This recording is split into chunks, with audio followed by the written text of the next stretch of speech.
Sony দে নাকি দে এ যা আজকে হাইকে দরজা বন্ধ করস নাই সোহম আমার নেগা তুই দেশ কই গো কুকুরের বিচিরা নিয়ে আসো। বলেন কি কিরে আজকে না ঝুমাবতির বালের উকুন বাছার ডেট যাসনি?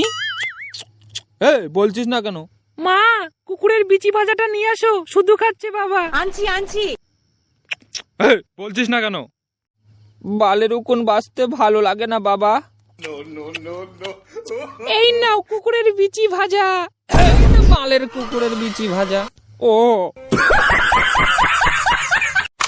কিরে প্রসেনজিৎ, আমি শুনলাম নাকি তুই আমার মেয়ের সাথে লাইন মারিস।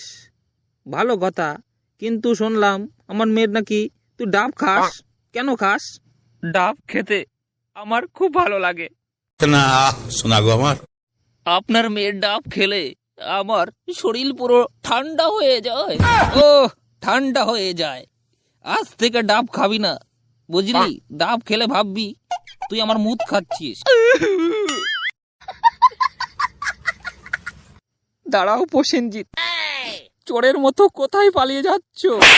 মূলো খেয়ে আমার মুখে পাদ মেরে তুমি পালিয়ে কোথায় যাবে? জবাব দাও তুমি। কি অপরাধ করেছিলাম তোমায় বিয়ে করে, এটা বুঝতে পারছি এখন। তোমার পাদে দিয়ে এত গন্ধ আমি জানলে তোমায় আমি জীবনেও বিয়ে করতাম না, জীবনেও না। আমার ভুল হয়েছে, ক্ষমা করে দেন।